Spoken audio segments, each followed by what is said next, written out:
Hello दोस्तों, welcome back to PStudy.online। आप सभी का PStudy.online पर एक बार फिर से स्वागत है। आज की इस हिंदी साहित्य के महान साहित्यकार सीरीज़ में हम एक ऐसे महान साहित्यकार के बारे में जानेंगे जिन्हें आधुनिक हिंदी साहित्य का जनक कहा जाता है। इन्होंने न केवल हिंदी भाषा को नई दिशा दी बल्कि पत्रकारिता, नाटक, कविता, निबंध और सामाजिक चेतना के क्षेत्र में भी अमूल्य योगदान दिया। तो हम बात कर रहे हैं भारतेंदु हरीशचंद्र जी की। जैसे हम अपनी सारी सीरीज़ 3 पार्ट्स में करते आ रहे हैं, 3 भागों में करते आ रहे हैं, उसी तरह इसको भी हम 3 भाग में करेंगे। यदि आधुनिक हिंदी साहित्य के विकास की बात करें तो भारतेंदु हरीशचंद्र का नाम सबसे पहले लिया जाता है। इन्होंने उस समय हिंदी भाषा को साहित्य, समाज और राष्ट्र की आवाज़ बनाया जब देश अंग्रेजी शासन के अधीन था। इनकी लेखनी में देशभक्ति, समाज सुधार, राष्ट्र चेतना और आधुनिक विचारों का अद्भुत समन्वय दिखाई देता है। इसी कारण हिंदी साहित्य के इतिहास में एक संपूर्ण काल को भारतेंदु युग के नाम से जाना जाता है। तो आज के इस व्याख्यान में हम इनके पहले भाग में जन्म, परिवार, शिक्षा, साहित्य और साहित्य के प्रति रुचि, प्रारंभिक जीवन और व्यक्तित्व को विस्तार से समझेंगे। दूसरे भाग में इनके साहित्यिक यात्रा, प्रमुख रचनाएं और इनके योगदान को जानेंगे। और तीसरे और आखिरी भाग में हम इनके भाषा शैली, विशेषताएं, सम्मान एवं जो कॉम्पिटिटिव एग्ज़ाम्स में जो परीक्षा में महत्वपूर्ण क्वेश्चंस पूछे जाते हैं उनके बारे में हम बात करेंगे। जन्म एवं परिवार। भारतेंदु हरीशचंद्र का जन्म 9 सितंबर 1850 को वाराणसी, काशी, उत्तर प्रदेश में एक समृद्ध एवं प्रतिष्ठित वैश्य परिवार में हुआ। इनके पिता का नाम गोपाल चंद्र था और जो स्वयं एक प्रसिद्ध कवि थे और गिरिधर दास के नाम से काव्य रचना करते थे। इनकी माता का नाम पार्वती देवी था। घर का वातावरण धार्मिक, सांस्कृतिक और साहित्यिक था। यही कारण था कि बचपन से ही हरीशचंद्र को साहित्य और कविता के प्रति विशेष आकर्षण था। भारतेंदु हरीशचंद्र का बचपन सुख सुविधाओं में बीता, लेकिन कम आयु में ही उन्हें माता पिता का स्नेह खोना पड़ा। इस कठिन परिस्थिति ने उन्हें समय से पहले ही गंभीर और संवेदनशील बना दिया। वे बचपन से ही अत्यंत मेधावी, जिज्ञासु और अध्ययनशील थे। कहा जाता है कि उन्होंने बहुत कम उम्र में ही कविता लिखना शुरू कर दिया था। भारतेंदु हरीशचंद्र जी की शिक्षा की बात करें तो इन्होंने औपचारिक शिक्षा बहुत अधिक नहीं प्राप्त की, लेकिन वे स्वाध्याय के बल पर महान विद्वान बने। इन्होंने हिंदी, संस्कृत, ब्रज भाषा, अंग्रेजी, बांग्ला, उर्दू, मराठी और गुजराती जैसी अनेक भाषाओं का अध्ययन किया। विभिन्न भाषाओं के ज्ञान ने इनके विचार को व्यापक बनाया और इनकी साहित्यिक प्रतिभा को नई दिशा दी। बचपन से ही इन्हें कविता, नाटक, इतिहास और धार्मिक ग्रंथों का अध्ययन करना पसंद था। ये भारतीय संस्कृति के साथ साथ पाश्चात्य साहित्य और आधुनिक विचारों में भी रुचि रखते थे। इनका मानना था कि साहित्य केवल मनोरंजन का साधन नहीं बल्कि समाज को जागरूक करने का सबसे प्रभावी माध्यम है। यही सोच आगे चलकर इनकी सभी रचनाओं में स्पष्ट रूप से दिखाई देती है। भारतेंदु हरीशचंद्र के जीवन में जगन्नाथपुरी की यात्रा एक महत्वपूर्ण मोड़ साबित हुई। इस यात्रा के दौरान इन्होंने देश की सामाजिक, आर्थिक और राजनीतिक परिस्थितियों को निकट से देखा। इन्होंने महसूस किया कि भारतीय समाज अशिक्षा, अंधविश्वास, गरीबी और अंग्रेजी शासन के कारण अनेक समस्याओं से जूझ रहा है। यहीं से इनके मन में समाज सुधार और राष्ट्र जागरण की भावना और अधिक प्रबल हुई। इसके बाद इनकी लेखनी केवल साहित्य तक सीमित नहीं रही बल्कि समाज और राष्ट्र के हित में सक्रिय हो गई। भारतेंदु हरीशचंद्र ने बहुत कम आयु से ही कविता और गद्य लिखना प्रारंभ कर दिया। इनकी प्रारंभिक रचनाओं में देश प्रेम, भक्ति, समाज सुधार और भारतीय संस्कृति की झलक दिखाई देती है। धीरे धीरे इनकी लेखनी में निखार आता गया और इन्होंने हिंदी साहित्य में अपनी एक अलग पहचान बना ली। इन्होंने कविता, नाटक, निबंध, यात्रा, वृत्तांत, व्यंग्य और पत्रकारिता लगभग हर साहित्यिक विधा में लेखन किया। पत्रकारिता में रुचि। भारतेंदु हरीशचंद्र केवल साहित्यकार ही नहीं बल्कि आधुनिक हिंदी पत्रकारिता के प्रमुख स्तंभों में भी गिने जाते हैं। इन्होंने कई महत्वपूर्ण पत्र पत्रिकाओं का संपादन और प्रकाशन किया, जिसमें से प्रमुख हैं कवि वचन सुधा, हरीशचंद्र मैगजीन, बाल बोधिनी पत्रिका। इन पत्रिकाओं के माध्यम से इन्होंने हिंदी भाषा के विकास, सामाजिक सुधार और राष्ट्र चेतना को बढ़ावा दिया। भारतेंदु हरिश्चंद्र के व्यक्तित्व की बात करें तो इनका व्यक्तित्व अत्यंत उदार, प्रगतिशील और राष्ट्र प्रेम में ओतप्रोत था। ये समाज की समस्याओं को समझते थे और साहित्य के माध्यम से उनका समाधान प्रस्तुत करने का प्रयास करते थे। ये मानते थे कि भाषा के विकास ही राष्ट्र के विकास का आधार है। इसी सोच के कारण इन्होंने हिंदी भाषा को जनभाषा और राष्ट्रभाषा के रूप में स्थापित करने के लिए निरंतर कार्य किया। तो यह था हमारा भाग 1, जिसमें हमने भारतेंदु हरिश्चंद्र के जन्म, परिवार, शिक्षा, साहित्य के प्रति रुचि और उनके प्रारंभिक जीवन के बारे में विस्तार से जाना।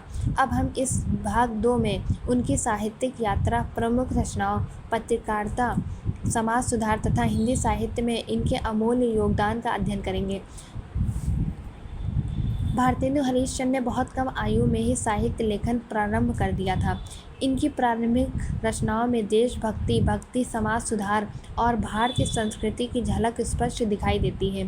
धीरे धीरे इनकी लेखनी में निखार आता गया और वे हिंदी साहित्य के प्रमुख साहित्यकार बन गए। इन्होंने कविता, नाटक, निबंध, यात्रा वृत्तांत, व्यंग्य, आलोचना और पत्रकारिता लगभग सभी प्रमुख साहित्यिक विधाओं में लेखन किया। यही बहुमुखी प्रतिभा इन्हें अपने समय के अन्य साहित्यकार से अलग बनाती है। यदि हम हरिश्चंद्र जी के नाम की बात करें तो इनके नाम के साथ भारतेंदु शब्द कैसे जुड़ा। सन 1880 में काशी के विद्वानों ने उनकी साहित्यिक प्रतिभा, राष्ट्र प्रेम और हिंदी भाषा के विकास में उनके अद्वितीय योगदान को देखते हुए उन्हें भारतेंदु की उपाधि प्रदान की। भारतेंदु का अर्थ होता है भारत का चंद्रमा। इसके बाद वे भारतेंदु हरिश्चंद्र के नाम से प्रसिद्ध हो गए और आज पूरे हिंदी साहित्य उन्हें इसी नाम से जानता है। भारतेंदु हरिश्चंद्र जी की प्रमुख रचनाओं की बात करें तो हरिश्चंद्र ने अपने छोटे से जीवन में अनेक महत्वपूर्ण रचनाएं लिखी। इनकी प्रमुख कृतियां हैं भारत दुर्दशा, अंधेर नगरी, सत्य हरिश्चंद्र, वैदिक हिंसा न भावती, नील देवी, चंद्रवली, प्रेम योगिनी, विशिष्ट विश्वमोक्षधम। इन रचनाओं में देशभक्ति, सामाजिक सुधार, राष्ट्र चेतना और तत्कालीन समाज की समस्याओं को प्रभावशाली चित्रण मिलता है।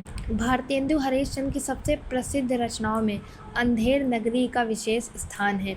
यह एक व्यंग्यात्मक नाटक है जिसमें तत्कालीन शासन व्यवस्था, न्याय प्रणाली और भ्रष्टाचार पर तीखा प्रहार किया गया है।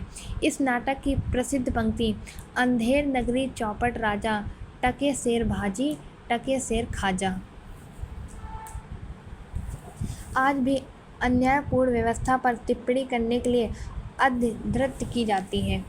यह नाटक आज भी विद्यालय, विश्वविद्यालय और रंगमंच पर समान रूप से लोकप्रिय है। भारतेंदु हरिश्चंद्र के प्रसिद्ध नाटक भारत दुर्दशा भारत की तत्कालीन राजनीतिक और आर्थिक स्थिति का सजीव चित्र प्रस्तुत करता है। इस रचना में इन्होंने अंग्रेजी शासन के कारण देश की दयनीय अवस्था, आर्थिक शोषण और सामाजिक समस्याओं को अत्यंत प्रभावशाली ढंग से व्यक्त किया है। यह रचना भारतीयों में राष्ट्र चेतना जगाने का एक महत्वपूर्ण माध्यम बनी। भारतेंदु हरिश्चंद्र आधुनिक हिंदी पत्रकारिता के अग्रदूत भी गिने जाते हैं। इन्होंने अनेक पत्र पत्रिकाओं का संपादन किया और प्रकाशन किया, जिसमें से प्रमुख कवि वचन सुधा, हरिश्चंद्र मैगजीन, बाल बोधिनी पत्रिका। इन पत्रिकाओं के माध्यम से इन्होंने हिंदी भाषा के विकास, सामाजिक सुधार, महिला शिक्षा, स्वदेशी भावना और राष्ट्र चेतना का प्रचार किया। इन्होंने पत्रकारिता को समाज परिवर्तन का सशक्त माध्यम बनाया। भारतेंदु हरिश्चंद्र केवल साहित्यकार नहीं थे बल्कि एक समाज सुधारक भी थे। इन्होंने अपनी रचनाओं में बाल विवाह, अशिक्षा, अंधविश्वास, सामाजिक कुरीतियाँ, आर्थिक शोषण जैसी समस्याओं का विरोध किया। ये चाहते थे कि भारतीय समाज शिक्षा, विज्ञान और आधुनिक विचारों को अपनाकर प्रगति करे। भारतेंदु हरिश्चंद्र की रचनाओं में देशभक्ति की भावना अत्यंत प्रबल है। इन्होंने भारतीयों को अपनी भाषा, संस्कृति और परंपराओं पर गर्व करने की प्रेरणा दी। इनका प्रसिद्ध कथन निज भाषा उन्नति अहे, सब उन्नति को मूल आज भी हिंदी भाषा के महत्व को समझने के लिए उद्धृत किया जाता है। इस कथन का अर्थ है कि किसी भी राष्ट्र की उन्नति उसकी अपनी भाषा के विकास पर निर्भर करती है। यदि हम भारतेंदु युग की बात करें, शुरुआत की बात करें, तो हिंदी साहित्य के इतिहास में 1850 से 1900 तक के काल को भारतेंदु युग कहा जाता है। इस युग की प्रमुख विशेषता है राष्ट्र चेतना, समाज सुधार, पत्रकारिता का विकास, आधुनिक विचार, हिंदी गद्य का विकास, खड़ी बोली का प्रसार। भारतेंदु हरिश्चंद्र इस युग में सबसे प्रमुख साहित्यकार थे। आधुनिक हिंदी साहित्य के जनक इन्हें क्यों कहा जाता है? भारतेंदु हरिश्चंद्र को आधुनिक हिंदी साहित्य का जनक इसलिए कहा जाता है क्योंकि इन्होंने हिंदी भाषा को आधुनिक स्वरूप प्रदान किया, गद्य और नाटक को नई दिशा दी, पत्रकारिता को लोकप्रिय बनाया, समाज सुधार और राष्ट्र जागरण को साहित्य से जोड़ा, हिंदी को जन भाषा के रूप में प्रतिष्ठित करने का महत्वपूर्ण कार्य किया। इसीलिए हिंदी साहित्य के इतिहास में इनका स्थान अत्यंत ऊंचा माना जाता है। यह था हमारा भाग 2, जिसमें हमने भारतेंदु हरिश्चंद्र की साहित्यिक यात्रा, प्रमुख रचनाओं, पत्रकारिता, समाज सुधार और हिंदी साहित्य में उनके महान योगदान के बारे में विस्तार से जाना। हमने यह भी समझा कि किस प्रकार उन्होंने हिंदी भाषा को आधुनिक स्वरूप प्रदान किया और राष्ट्र चेतना को साहित्य से जोड़ा। अब इस अंतिम भाग में, तीसरे भाग 3 में, हम उनकी भाषा शैली, साहित्यिक विशेषताओं, व्यक्तित्व, विरासत और उनके जीवन के अंतिम दिनों के बारे में बात करेंगे और जो भी कॉम्पिटिटिव या प्रतियोगी परीक्षाओं में महत्वपूर्ण उनके बारे में पूछा जाता है उनके बारे में हम जानेंगे। यदि भारतेंदु हरिश्चंद्र की भाषा की बात करें तो उनकी भाषा सरल, सहज, प्रभावशाली और जनमानस के निकट थी। उस समय हिंदी साहित्य में ब्रज भाषा का प्रभाव अधिक था, लेकिन भारतेंदु जी ने खड़ी बोली हिंदी को साहित्य की भाषा बनाने की दिशा में महत्वपूर्ण कार्य किया। इन्होंने आवश्यकता के अनुसार संस्कृत, उर्दू और लोक भाषा के शब्दों का सुंदर प्रयोग किया। इनकी भाषा में स्पष्टता और प्रभाव है, इसीलिए इनकी रचनाएं आज भी आसानी से समझी जा सकती हैं। भारतेंदु हरिश्चंद्र को आधुनिक हिंदी गद्य के प्रमुख निर्माता भी माना जाता है। इन्होंने निबंध, लेख, यात्रा, वृत्तांत, आलोचना और पत्रकारिता में सरल और प्रभावशाली गद्य लिखे। इनकी गद्य शैली की प्रमुख विशेषता है स्पष्टता, संक्षिप्तता, व्यंग्यात्मक, तर्कपूर्ण अभिव्यक्ति, जन भाषा का प्रयोग। इन्हीं गुणों के कारण इनका गद्य आधुनिक हिंदी गद्य के विकास में मील का पत्थर माना जाता है। भारतेंदु हरिश्चंद्र की कविता में भक्ति, राष्ट्र प्रेम, करुणा, व्यंग और सामाजिक चेतना का सुंदर समन्वय मिलता है। इन्होंने परंपरा और आधुनिकता दोनों को अपनाया। इनकी कविताओं में भावुकता के साथ साथ समाज के प्रति जिम्मेदारी की भावना भी दिखाई देती है। ये कविता को समाज जागरण का माध्यम मानते थे। भारतेंदु हरिश्चंद्र जी की साहित्यिक विशेषताओं की बात करें तो इनकी महत्वपूर्ण विशेषताएं हैं राष्ट्र चेतना। इन्होंने भारतीयों में देश प्रेम और आत्मसम्मान की भावना जगाई। समाज सुधार। इन्होंने बाल विवाह, अशिक्षा, अंधविश्वास और सामाजिक कुरीतियों का विरोध किया। व्यंग। इन्होंने शासन व्यवस्था और सामाजिक विसंगतियों का तीखा व्यंग किया। आधुनिक दृष्टिकोण। इन्होंने शिक्षा, विज्ञान और प्रगति के विचारों को बढ़ावा दिया। हिंदी प्रेम। इन्होंने हिंदी भाषा को राष्ट्र की उन्नति का आधार माना। भारतेंदु हरिश्चंद्र जी का सबसे प्रसिद्ध कथन है, निज भाषा उन्नति है सब उन्नति को मूल। इसका अर्थ किसी भी राष्ट्र की प्रगति उसकी भाषा, अपनी भाषा के विकास पर निर्भर करती है। और यही पंक्ति आज भी हिंदी भाषा के महत्व को समझने के लिए सबसे अधिक उद्धृत की जाती है। भारतेंदु हरिश्चंद्र जी की व्यक्तित्व की बात करें तो इनका व्यक्तित्व अत्यंत उदार, प्रगतिशील और राष्ट्र प्रेमी था। ये साहित्यकार होने के साथ साथ समाज की समस्याओं के प्रति संवेदना व्यक्त करते थे। ये नए विचारों और अपनेपन के पक्षधर थे, लेकिन भारतीय संस्कृति और परंपराओं का भी सम्मान करते थे। इन्होंने अपनी संपत्ति और समय का बड़ा भाग साहित्य, पत्रकारिता और समाज सेवा में लगाया। भारतेंदु हरिश्चंद्र का जीवन बहुत छोटा रहा। लगातार साहित्यिक कार्य, सामाजिक गतिविधियों और आर्थिक कठिनाइयों के कारण उनका स्वास्थ्य प्रभावित होने लगा। केवल 34 वर्ष की आयु में 6 जनवरी 1885 को उनका निधन हो गया। इनकी मृत्यु हिंदी साहित्य के लिए एक बड़ी क्षति थी, क्योंकि इतनी कम आयु में उन्होंने असाधारण योगदान दिया था। भारतेंदु हरिश्चंद्र जी की विरासत की बात करें तो इनके प्रभाव से हिंदी साहित्य में एक नया युग प्रारंभ हुआ, जिसे भारतेंदु युग कहा जाता है। इस युग के प्रमुख उपलब्धियां थी आधुनिक हिंदी गद्य का विकास, हिंदी पत्रकारिता का विस्तार, राष्ट्र चेतना का प्रसार, सामाजिक सुधार की भावना, खड़ी बोली हिंदी का विकास, नाटक साहित्य और पुनर्जागरण। इनके बाद आने वाले लगभग सभी प्रमुख हिंदी साहित्यकार किसी न किसी रूप में भारतेंदु जी की परंपरा से प्रभावित रहे। भारतेंदु हरीशचंद्र जी का योगदान अत्यंत व्यापक है।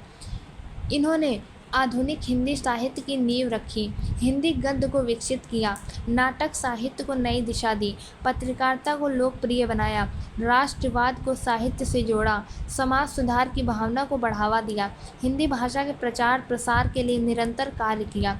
इसी कारण इन्हें आधुनिक हिंदी साहित्य का जनक कहा जाता है। यदि हम इनका आज के समय में महत्व की बात करें तो आज भी भारतेंदु हरीशचंद्र की रचनाएं विद्यालय, विश्वविद्यालय और जो भी कॉम्पिटिटिव एग्ज़ाम्स या प्रतियोगी परीक्षाएं होती हैं उनमें पढ़ाई जाती हैं।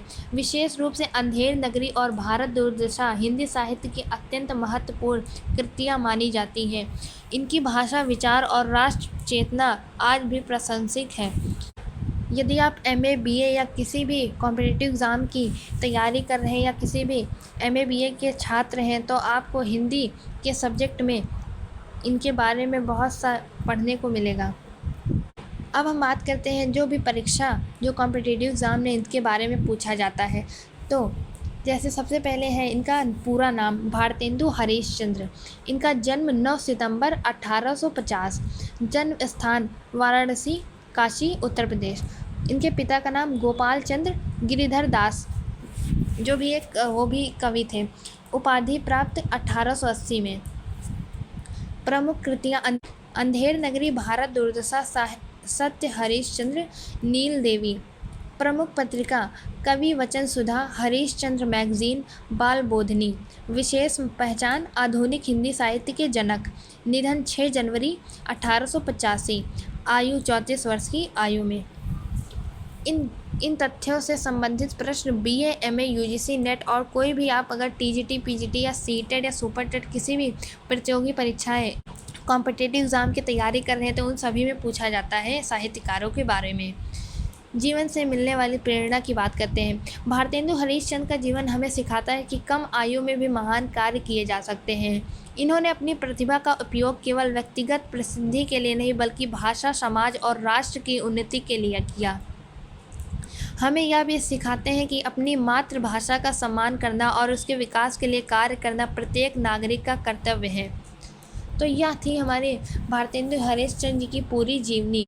इन्होंने अपनी लेखनी के माध्यम से हिंदी भाषा को आधुनिक स्वरूप दिया, समाज में राष्ट्र चेतना जगाई और आधुनिक हिंदी साहित्य की मजबूत नींव रखी।